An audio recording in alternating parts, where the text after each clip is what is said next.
newsroom. Big night in the United States as the country heads to the polls to vote.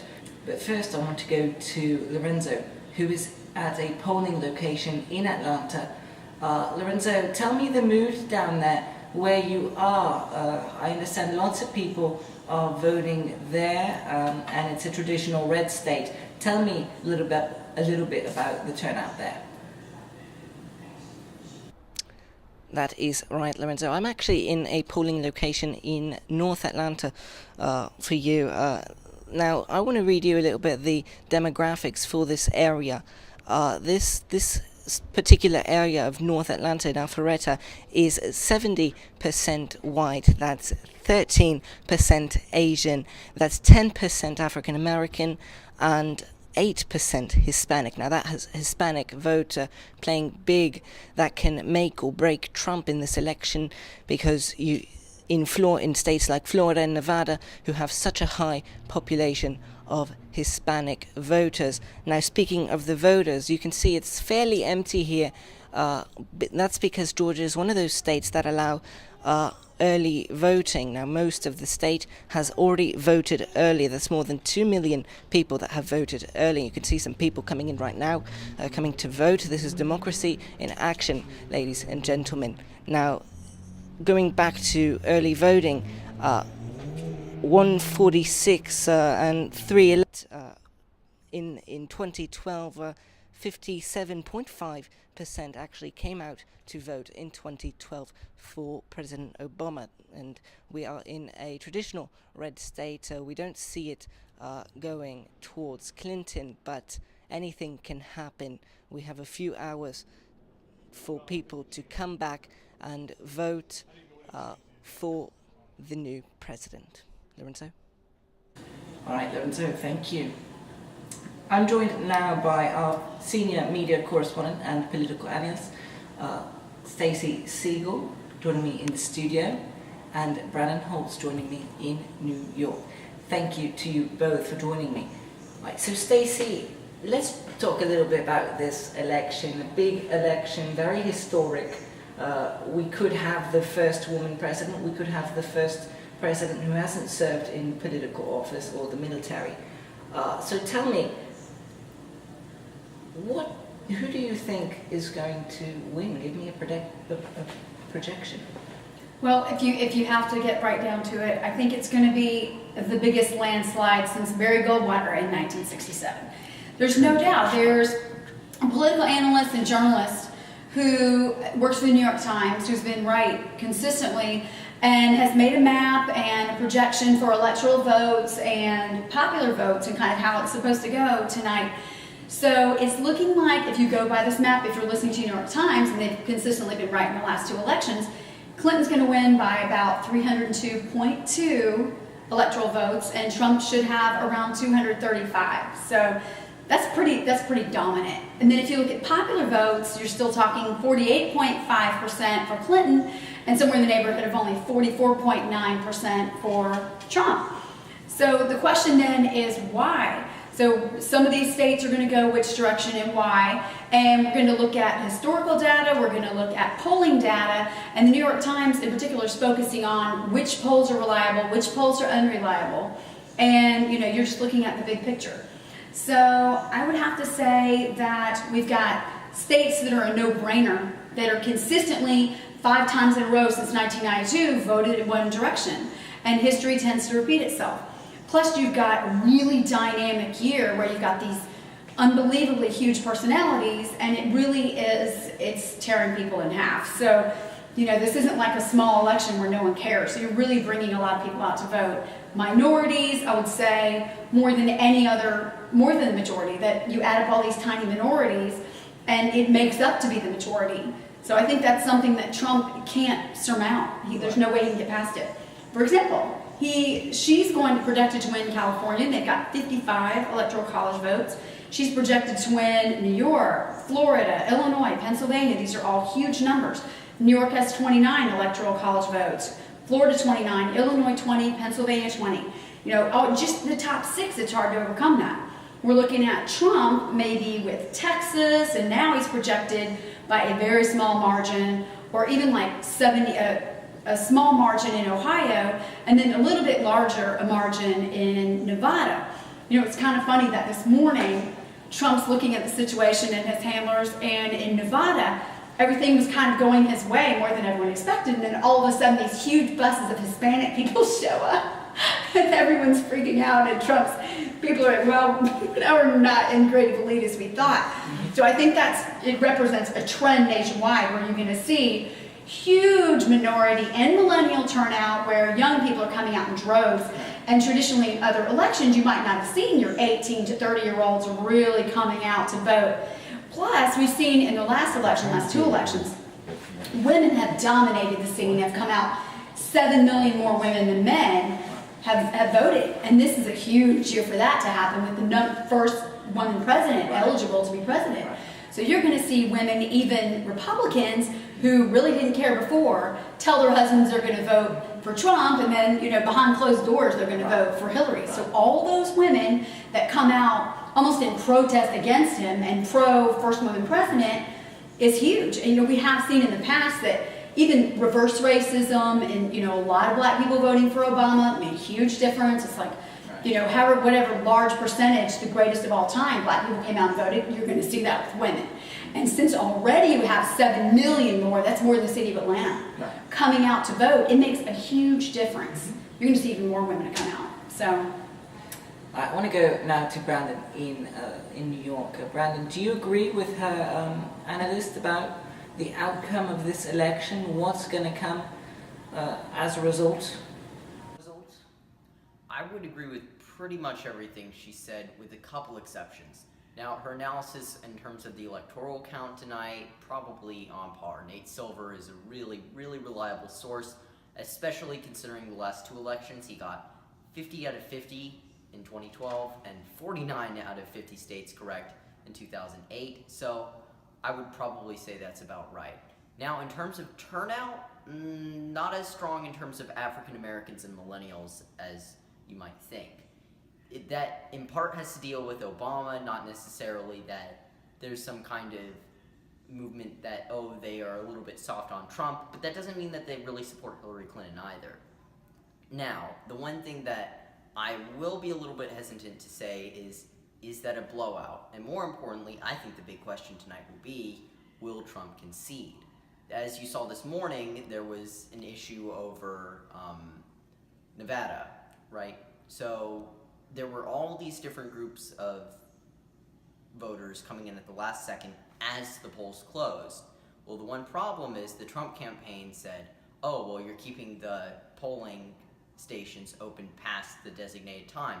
However, since they were already in line, the court ruled this morning that that was completely legal. Because of all those votes being counted being disproportionately Hispanic and presumably in favor of Hillary Clinton, she'll probably win Nevada, as well as a similar Hispanic turnout in Florida, basically negating his path to victory. That being said, I think it remains to be seen because Trump is refusing to concede the election so far. So, I mean, I think it's irrelevant what he concedes at this point. You know, that's like, you know, denying that you're losing makes no difference. You're still losing. So I think that's completely irrelevant in the big picture. I think what's more important to focus on is why these states are going that way, what has affected it recently, and is it as we projected from the beginning? Some of us, namely me, have said from the very beginning that if you look at the numbers that, you know, statistics don't lie, people do. And from every source consistently, when you look at Washington Post, the Gallup polls, which generally are unbiased, and you look at a lot of other sources, even sources that are considered biased, like Fox News, even their polls have been giving Hillary an edge the entire year.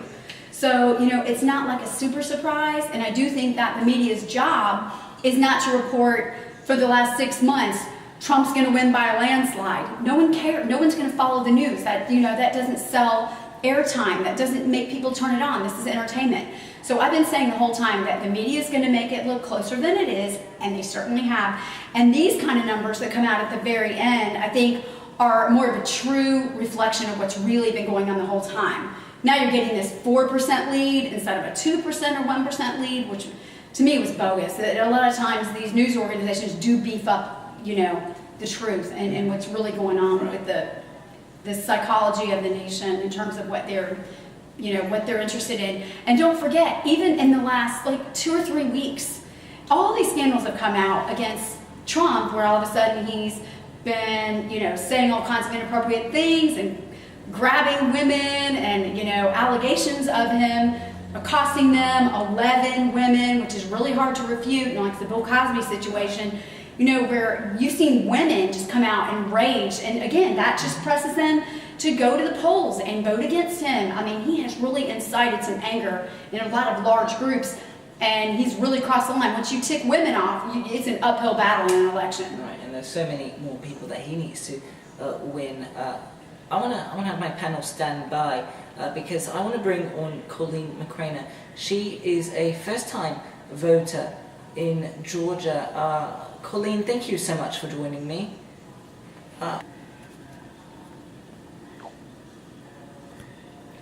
Colleen, thank you so much for joining me. You are a first-time voter. Tell me how that feels to participate in your first election. I know it's been an interesting one. Well, I was really excited because I've gone to every election with my dad. It's at the elementary school that I went to. So it's always been an easy drive. I've always just gone with him, waited in line, and he's always given me his sticker. So it felt pretty exciting to actually earn the sticker this time. But I will say I was pretty sad because I just walked right up today. There was no line at all, and I was kind of looking forward to a line because I feel like more people should vote than actually do. So I was kind of disappointed by that, honestly. Well, it is an early voting state, Georgia is, Yeah. so maybe that would be one of the reasons why there Yeah. wasn't such a big line. Yeah. Now, how do you feel about the candidates? Like, regardless of who wins, are you going to accept whoever wins, regardless of who you voted for? I do, and I think I picked the right one. I'm pretty sure the candidate I chose will pull through as the victor. All right, Colleen McCraner, thank you so much for joining me. So, we've been talking about the millennial vote, the new voters, big, especially with the Bernie Sanders supporters. They were mostly millennials, obviously. Bernie out of the race now, but some of them have gone to Clinton. How important in this election is the millennial vote? I think it's huge. If you look at the younger population is growing and growing, especially in 2016, and the Democrats know that that's one of their big bases. And the thing is that once those voters who say, imperatively they're voting for Bernie Sanders, those exact same liberals are not going to turn around and vote for someone like Donald Trump.